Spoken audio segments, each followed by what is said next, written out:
Hi, this is Brendan Muldowney, the writer-director of The Cellar, and you are listening to The Graveyard Show.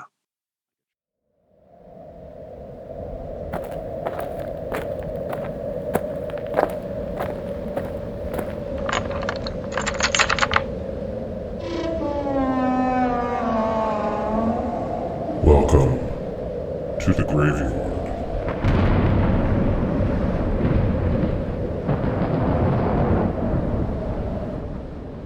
And welcome to another edition of the Graveyard Show podcast. I am your caretaker, and the graveyard is open. Well, forgive my appearance for this podcast, my friends. I've been working on a water leak issue here inside the graveyard. It's been going on now for a few days, so I've been digging in the dirt trying to find where it's been coming from. The good news is that the water leak is right near the piranha area of the graveyard, so the water's not being wasted. The bad news is that, the water leak is near the piranha area of the graveyard. Well, we will be going into the cellar for this podcast. As you heard at the top of the show, Brendan Muldowney will be joining me in just a moment. He is the writer and director of the new film The Cellar, which stars Elisha Cuthbert and Owen Mackin. The film is going to be in theaters and streaming on Shudder April 15th. But before I get into that, I wanted to quickly run through some news and notes. Weary Pines, the duo behind the soundtracks for the documentaries In Search of Darkness 1, 2, as well as In Search of Tomorrow, they will be releasing the full digital and physical version of the score for In Search of Tomorrow on April 30th. Now, In Search of Tomorrow, of course, is the just under 5-hour documentary on 1980s science fiction films. So you can check that out at wearypines.com. That is wearypines.com, wearypines.com for more details. And you can also find them on social media as well if you want to learn more about them as well as their music. And Screen Media has acquired the new British psychological thriller called Cordelia. The film stars Antonia Campbell-Hughes and Johnny Flynn. The film is written and directed by Adrian Shergold. The film Cordelia centers around a young woman, Cordelia, played by Antonia Campbell-Hughes. She's a young woman living in London with her twin sister. She meets her mysteriously alluring neighbor, Frank, played by Johnny Flynn, for the first time, but quickly becomes suspicious of his true motives. With her sister out of town for the weekend, the anxious Cordelia is all alone and consumed by her many fears. She begins to unravel and sink back into past traumas, the more Frank tries to charm his way into her life. There is no date as of yet set for the film to be released, but as soon as it is, I will let you know. If you'd like to reach out to the program, the email address is gyspodcast@gmail.com. That is caretakerisawesome@gmail.com. You can send me your thoughts, comments, and if you're part of the horror community and you have something to promote, please do not hesitate to reach out as well. After this interview, I will tell you more about one of my YouTube videos that was banned, why that was, and, what happened. But in the meantime, as you hear in the background, a new grave is being added. And when that happens, that means my guest is here, and it's time for me to get to work.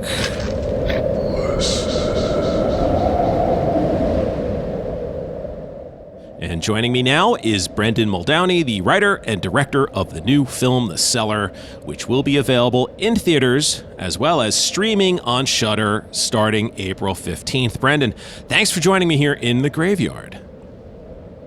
Yeah, delighted to be here. So why don't you tell everybody out there what your film The Cellar is about? It's about a family who moved to a new house in the countryside their daughter goes missing in the cellar. And the mother, played by Elisha Cuthbert, is suspicious that the house and the cellar in the house has something to do with her disappearance. So what is it about cellars that makes us so scared? What is it about creepy old houses? What is it about doors that creak open, balls that bounce downstairs? Yes. You know, look, I'm playing with lots of tropes in this film. What is it about cellars? I don't know. What is it about houses? I think it's where you're supposed to be safe. I can tell you what I don't like about cellars is when I was growing up, we had fires and I used to have to go down and get the coal down a dark old staircase into a cellar where the coal was. I didn't like it. what goes on in the darkness in the corner of the room.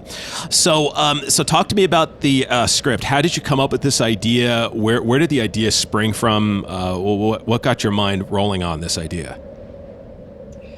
Well, it comes from, I wrote and directed a short film called The 10 Steps in 2004. And it was incredibly successful for our company, who I'm still working with the same producer, Connor Barry. We own a company together, Savage Productions. But it was really successful for us. It won Best Short at the Sitges Fantastic Film Festival, which is a hardcore horror audience. And it did the whole circuit, the genre circuit, and picked up a lot of awards. But at the same time, it was going to these children's film festivals. It won Best Short at the New York International Children's Film Festival, which was running at the time. I don't think it still is. But so we just realized there was something special about it. It was hitting a very broad audience. It was, it was a sort of fun horror movie. It wasn't a dark horror movie. So we sort of, we knew there was something special about it. But what really got me going on thinking how I would come up, write a feature was I was noticing a lot of online comments at the time. Atom Films was a platform for short films, and someone else put the short on YouTube. And I saw a lot of people saying, what happens next? All discussing in the comments, what do you think happened? What happens next? And that was really the genesis. Then I just took that short film, which was very, short films are just very bare bones. And I had to, but I really tried for years, and it's not as easy as you think, because a simple little clean idea is a simple little clean idea. To make it a feature, there's a lot of extra character work, mythology work that comes in, you have to sort of come up with. That took a while. I mean, I think I tried the first version of this in 2007. So, wow. It's taken a good few years. I've made other films in the meantime. I'd write something. I had the writer of Pilgrimage with my last feature take a go at a treatment at one stage, and there's been various interest over the years from the short, but it all just petered out. And it was only there recently, around 2017, when I started to take it really seriously, and I just knew that it was a commercial sort of film. It would be easier to get off the ground. And I tried, originally I just tried extending the short film. So then what I tried was using the short film as a prologue. It was all right. I wrote one really good version, which was really, would have been for young adults, because it was just, there was no adults in it. It was all kids. But I thought it was great. It was a monster mashup. I thought it was really good. Anyway, that wasn't working out. And then finally, I just, through a lot of script editing sessions where people are really pounding you about the characters, I just sort of went, you know what, I'll be able to get away with all this, and they won't keep hounding me about it if I just give it the strongest character hook there is, which is a daughter goes missing and the parent would, go to hell and back to find their daughter. So, once you sort of have that, it starts to become a little easier, really, when you have a really strong character hook like that. I can see what you mean as trying to make this as a young adult film, because I can definitely see that, having seen the film now, how you could have made the story about Ellie and Steven and made the parents secondary. But it would be a very, very different film. So you mentioned, the tropes in your movie. There were a couple of things that I caught that I went, oh, okay, this kind of reminds me of this. This kind of reminds me of that. And I was wondering if there were any movies that influenced you when you were putting the script and the story together, or even maybe when you were shooting the film. A lot of it's subconscious. And sometimes you have to be careful, because you go, oh, that's too close. And then sometimes you go, that's fun. That's a fun trope, and I'm going to play with it. Look, the original Robert Wise's The Haunting influenced the short film, because, and not directly, but what it helped influence was I wanted to make a film that was about atmosphere and not gore. So that's where, and in the feature, there's a direct homage to the Haunting. Then even when I was making the short, I was very interested, or I was very influenced by, in the shooting, the style more so, in Final Destination, in the way they create an evil presence that creeps around and enters rooms. What else? I didn't know there was voices from a sink in it. My daughter told me about it. And I looked it up on YouTube. Then the bouncing ball is hilarious because yes, I had seen The Changeling years ago. Yeah. But, I'd forgotten, but I knew that it was a trope. And I definitely feel like we do something different with our ball anyway at the start. And I mean, it does something different to, but, and then I looked up The Changeling and up popped on YouTube the 30 scariest bouncing balls in horror film. So, it's a well-used trope. And that's quite a good, fun video if you want to look it up. What else is in there? I mean, there's everything in there from, The Omen. I'm sure there's more there that I could... Well, so I keep seeing other guys mentioned. Fulci's The Beyond in a very small way at the end, towards the end. And there's many more, but... And some of them, as I say, are subconscious. I know there was one. There's a sort of cupboard that the son sort of has a couple of adventures in his playroom, and I had written that as when they find it and open it, that it had velvet red walls, and it used to be actually in another script. It used to be a whole sort of nearly a room where a cult might have had ceremonies, but it ended up as a cupboard. But I was reading something about the Amityville Horror, which I hadn't seen in years, and I was reading about the secret room they discover that's red. And I was going, oh yeah, that's probably where that's coming from. So look, I mean, all I can say is that I grew up watching a lot of horror films in the 70s and 80s, and they obviously filter into your writing and stuff. So of course. The ones you're aware of can be the more fun because you really know what you're playing with, Yeah. I mean, it's like anything, right? I mean, we've all of us that are either involved in making horror films or loving horror films, fans of it. You see all these movies, and there's only, as you know, as a filmmaker, there are only so many stories you can tell. And there are only so many different ways you can shoot things, and there are only so many different ways you can do things. So, there's a difference between ripping a movie off, and there's another difference between, creating an homage or doing something in that style.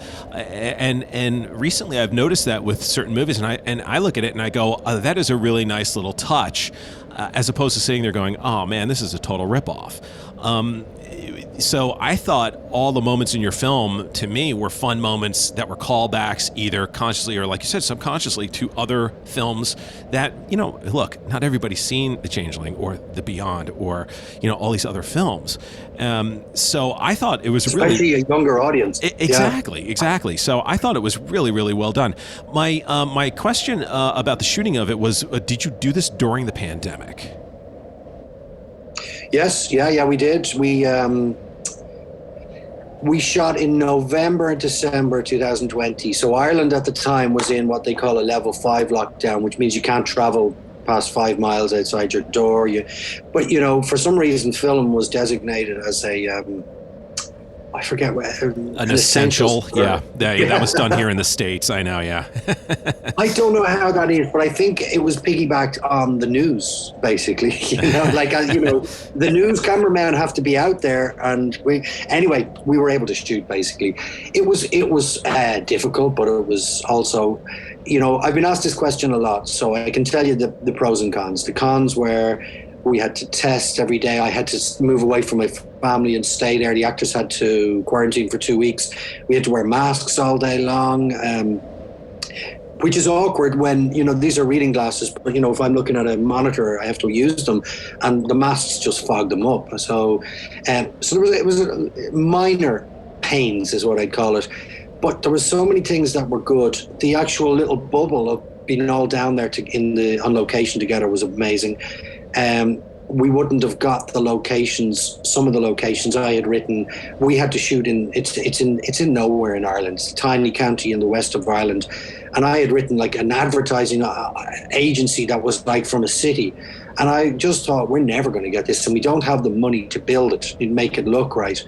And because Roscommon County Council has this very futuristic building, and because of COVID, they were all out working from home, so we were able to shoot there. And there was a couple of other really sort of things that happened like that wouldn't have worked out for us if another thing was COVID stopped us. We were supposed to shoot this 6 months earlier, and I would have been shooting it in the summertime, and on a low budget you can't shoot night shoots. You can't shoot past 12 o'clock, and if I was shooting in the summer I would have had no darkness. We would have been building tents outside the windows to put the lights up, or else you just don't have lights outside, and then it's not nice.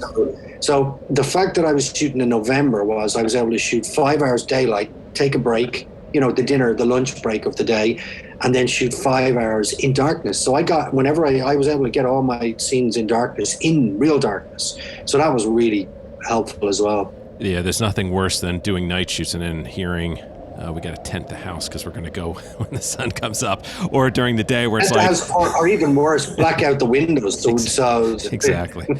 Yeah, it's just like, that's never fun. So that's interesting. Yeah, because I was curious about the house. I mean, that mansion is just incredible. I mean, shooting in that house. I'm assuming, without giving anything away, I would assume all of it was done in the house. One piece I would assume was done maybe in an LED stage, but I could be wrong. I don't want to give it away, but it's towards the end. Not an LED stage, but because we were very low budget. Yep. The house was everything apart from the cellar. So we had to build that cellar door on the end of a corridor in the house, and we had to build a little cloakroom so that they can turn left. Yes. And then we pick them up in a studio. In the cellar. Yeah. Okay. Yeah, and we built a set. Now, when I say studio, it was a disused cash and carry in the town. There was one other build, was the cupboard in the playroom where the son has a few adventures. And then the other things you're talking about, one of them was basically a blue screen and stripping down the set, just leaving certain parts of it, the steps basically. And then let's say the void is what I call it. Yep. Lucio Fulci's Beyond. That was just it was a warehouse, or not even a warehouse, it was a factory. And we got as much green screen as we could, not as much as we needed. That was it, yeah. We the only practical thing there was on the floor. Wow. We put some sort of mulched up newspaper. Wow, that's great. Yeah, I mean that's the selling point, right? Is that house? It's just like, man. I mean, you could imagine wandering around that place and just getting lost. That house has a lot of history. It's where the king, a lot of the high kings of Ireland were crowned. The coronation stone is right out the front door. Oh wow! There's St. Patrick's banner in there. There's the famous harp. There's so many famous things in it. It's a guest house. It's a 5-star guest house. It's a beautiful place. I mean, we had to pay a lot of money to get specialist antique movers to move all this stuff out of the house. Yeah. And 4-poster beds, and like really we had to strip it way back, and there was a lot of paintings on the wall that I didn't want them, and then we had to get them moved as well. So virtually all the paintings that you see in there now we've put in. Yeah, I'm sure a lot of care removing and placing back. Ireland is on my high list of places to go next when we begin traveling again. I've been dying to go to Ireland. It is such a great countryside. It's both beautiful and it has that Gothic feel as well. For those that have never been to Ireland, can you talk about shooting there and working in the elements?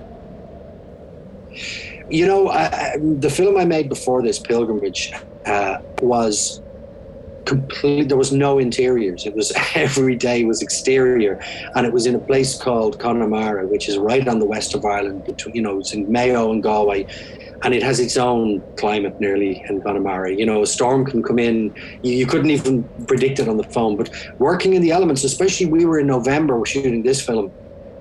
You can be lucky. Ireland it's the country, they say, that you can get every type of weather in the one day. So you can get sun, rain, snow, sleet, hailstones, a storm or wind. You can just get it all in the one day, and possibly in the 1 hour.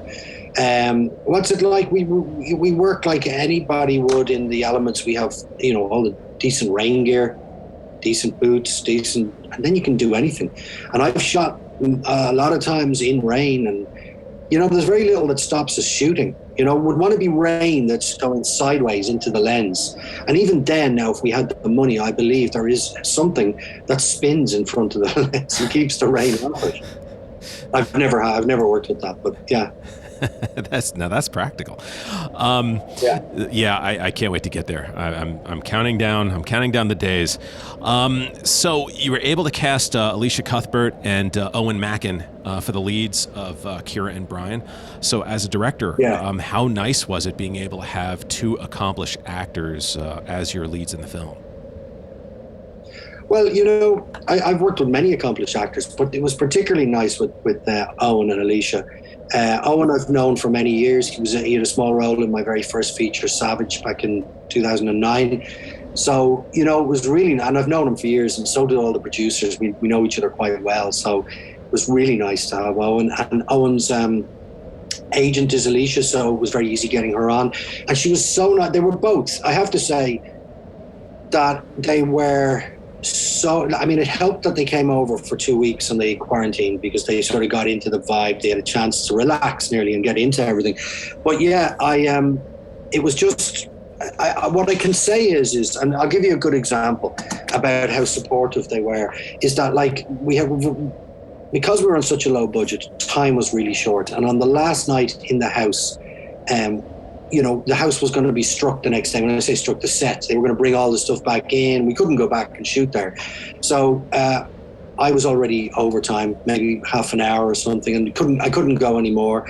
And I knew we were finishing the house, and we were shooting the very end scene. So without spoilers, you've seen that scene. And I was shooting some of those shots in one take. Now, I'm going to go back to the days when I shot in film. You would never do that.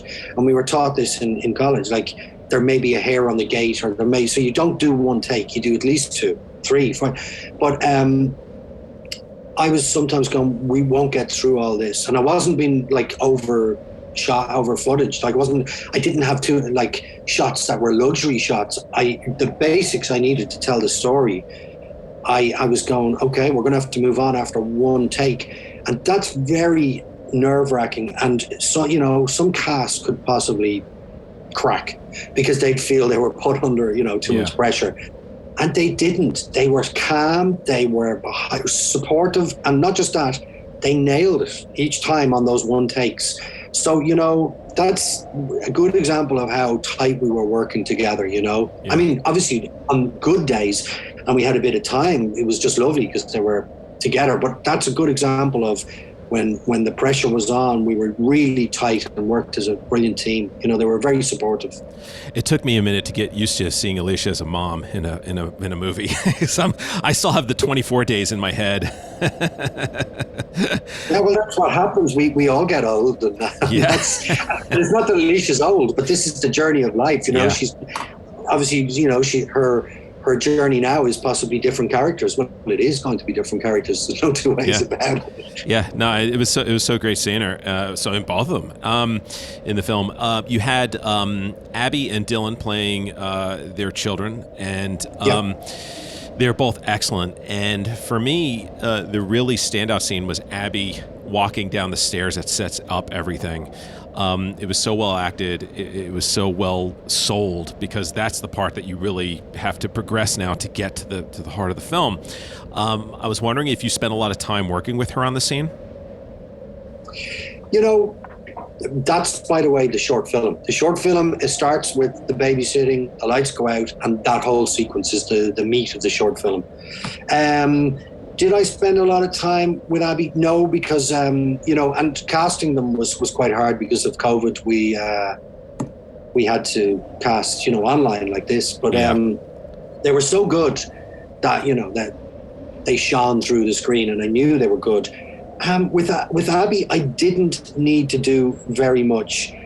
The most I would say is that she's very in touch with her emotions and able to, become emotional and teary very quickly. So the most I would have had to done there would be to explain that it's a marathon, not a sprint here. And, you know, if you're already breaking down and crying on the first step, or as the lights go out, there's nowhere to go. So, and, you know, she got that, and that was the most I had to do. I mean, that's when it's easy, because all you're doing is just saying, hold back. Yeah. Were you playing Alicia's part on the set for that day, or was she actually there? No, and, you know, this comes to the Alicia's days doing 24. She said there was a lot of, she only heard this afterwards in interviews, but she was very determined on set. She said, I want to be there. I'd like Abby to be there for because we shot Alicia's phone conversation first, and she asked, would Abby be there? And she asked the producers would have to bring Abby down for this, and they facilitated that. And Alicia made sure that she was on set for Abby's scenes. And I only found this afterwards in interviews with Alicia, and she was saying it came from her 24 days that there was a lot of scenes on the phone, and the way they did it was suddenly the other actor was always there, and it just made it so much easier. So it was, you know, great to have that experience. I mean, look, my instinct would say this is going to be better if we have the actor there, but sometimes, unless, you know, when there's budgetary problems and you have to bring an actor specifically down, the production mightn't go for it. You know, the line producer might say, we can't afford it. Sure. But when your lead says, I'm requesting the actor there, I don't have to worry. So, you know, production will facilitate it. They won't tell me they can't do it. Yeah. So the character, Remy, the doctor, a very interesting backstory, and I was wondering if that was something that you created for the script, or if that was something that you had read about. Yeah, I've read about instances of brain injury causing a change, and sometimes terrible changes, psychopathic changes, but also changes in intellect like this.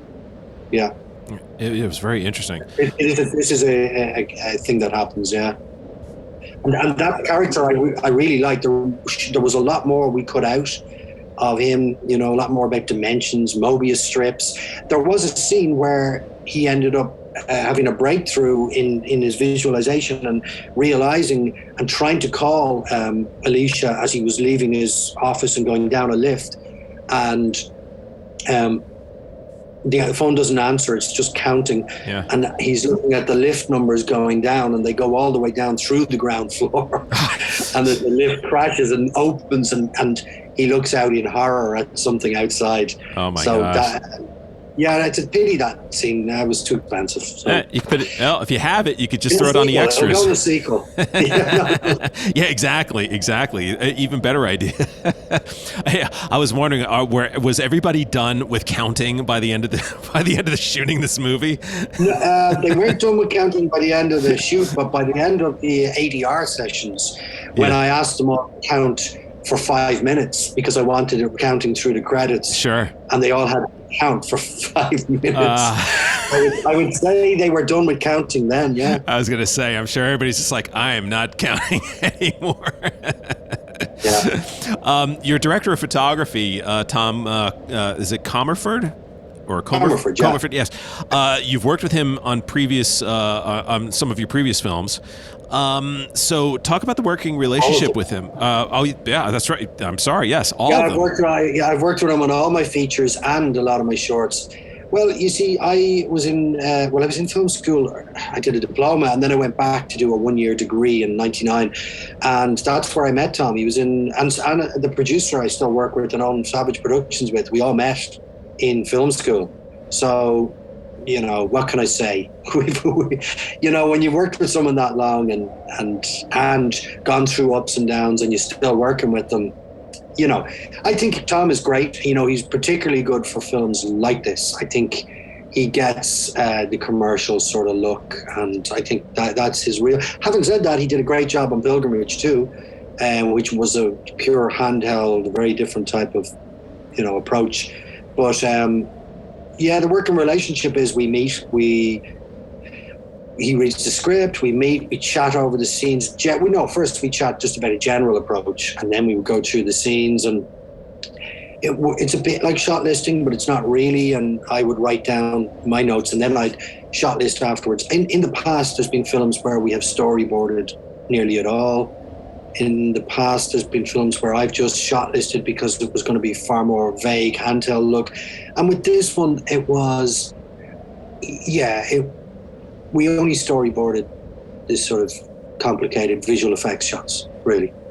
I was curious because there are some scenes that really rely heavily on sound design. If there was, if you had tried to replicate any of that during the shoot, or if it was just one of those things where it's like, okay, creatures here, or you hear a sound over there, because I know some films nowadays are trying to, make it a little more realistic on set. I wasn't sure whether or not, especially if you're low budget, if you had the time or the money to be able to do that. Yeah, that's not me. Some people play like the sound mixer on set, the location sound. Asked me, did I want to play horror music during? I was to get people in the mood, and I said no, it's not my thing. Look, in the scripts, they are written with heavy sound design in them, but no, I mean, people know where the beats and action and things are happening, and then we do it all afterwards. And it's the same sound team I worked with on Pilgrimage. So I know them as well. They're a Belgian sound team. And look, I understand how important sound is. I see it as important as the cinematography. It just comes at a different time in the process. So I actually enjoy doing the sound and the grade and that sort of finish after the edit. Once the picture's locked, I sort of quite enjoy that last part of polishing the film. So if people want to find out more about The Cellar, they can always go to IMDb, look up The Cellar to find out more about the film. And of course, April 15th, it will be released in theaters as well as on Shudder. It'll be streaming on there as well. Brendan, if anybody wants to follow you on social media, do you have any accounts, or are you just off social media together? I hate social media, but our company is there on Twitter, Facebook, and Instagram. Savage Productions is what we're called. Fantastic. Well, listen, Brendan, thank you so much for joining me here on the Graveyard Show podcast. It was great having you here, taking the time to talk about your film. I wish you all the success with this film, and I definitely look forward to having you back on the program again down the road. Great. Thank you.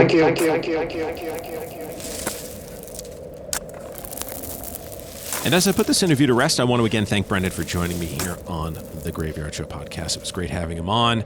And again, the film is The Cellar, and it's in theaters and streaming on Shudder starting April 15th.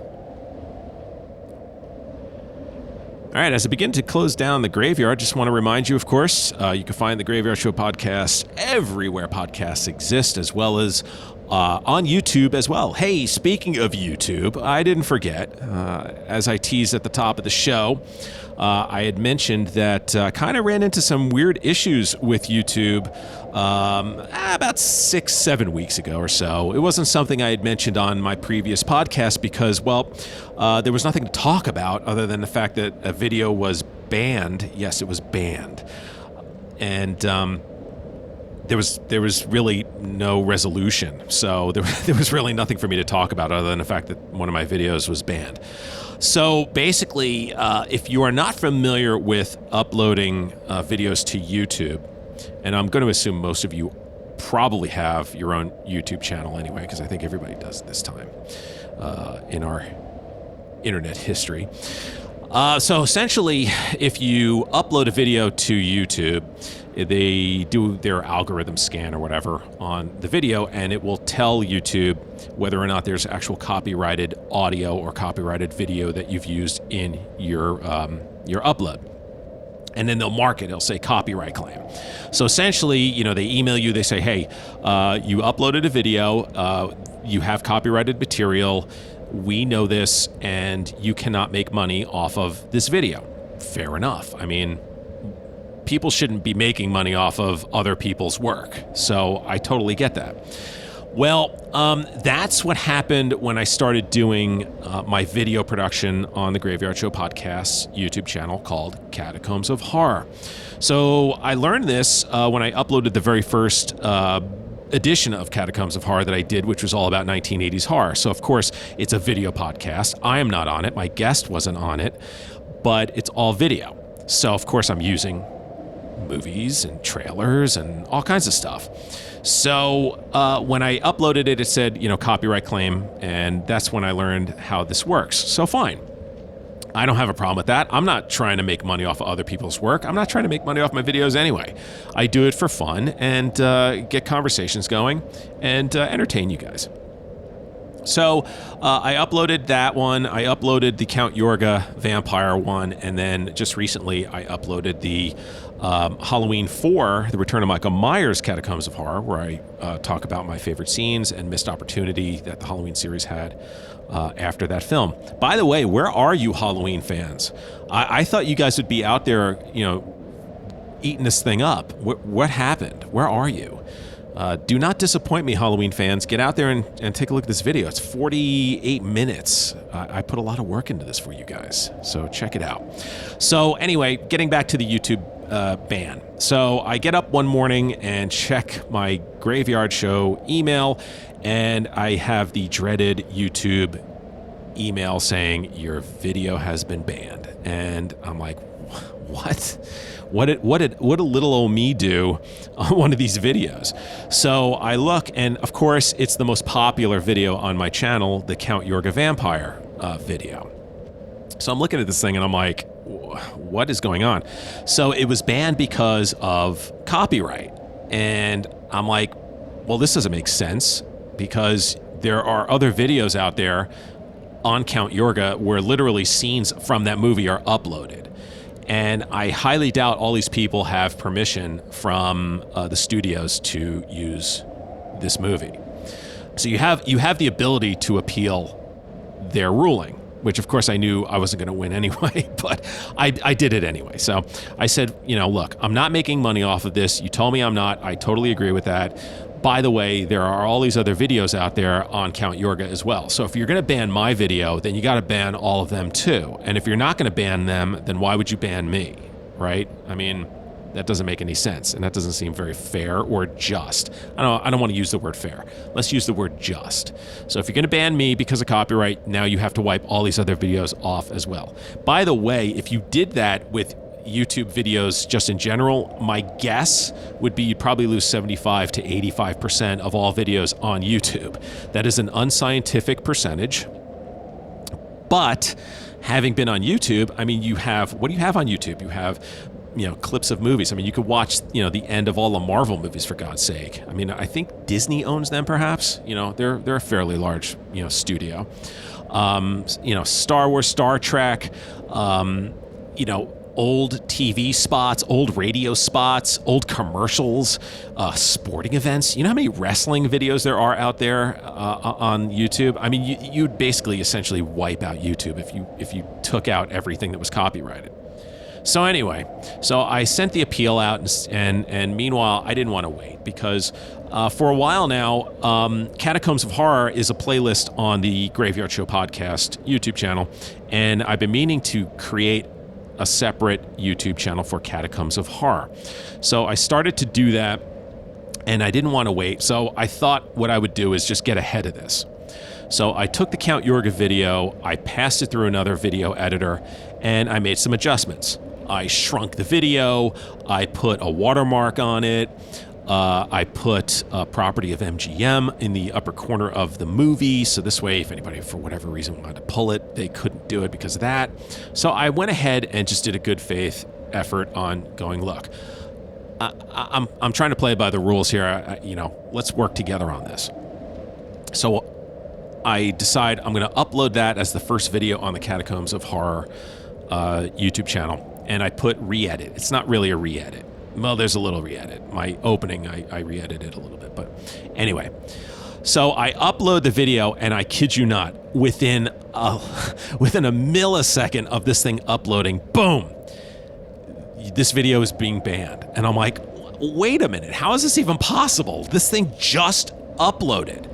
So immediately, boom, YouTube sends me an email. This video is being banned for copyright. And I literally, when I replied to them, I'm like, how is this being banned by the studio when I literally just uploaded this thing? And I mean, this is crazy now. Now this is just getting stupid. So I just left it sitting there.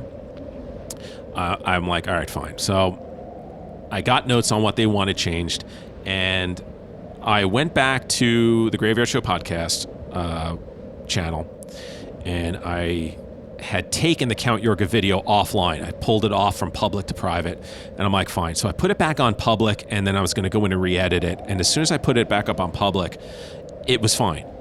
And I'm like, what's going on here? So the same thing happened on Catacombs of Horror. All of a sudden, Catacombs of Horror, the Count Yorga video, boom, it's no longer banned. So I'm like, well, this is kind of weird. No one said anything. And I probably shouldn't be talking about this now because maybe they don't even realize they did it. But anyway, be that as it may, somebody knows what's going on, because if you go to watch the Catacombs of Horror favorite scenes from Count Yorga Vampire, on the right-hand side of the video, in the playlist, you will see they put, if you want to watch or rent Count Yorga Vampire, here's where you can go. And you know what? That is a fair solution, and I appreciate that. So thank you, YouTube, for working with me on this, or whoever decided to make this work. I just wanted to say thank you for that. I think that's very fair and very cool. Meanwhile, I am going to be doing my future Catacombs of Horror in this new sort of format where I have a watermark, and I'll just put, I'll give credit to whatever studio is on there. It's going to take a little extra work, but it's worth it at the end of the day. So there you go. After all that, the videos are still out there.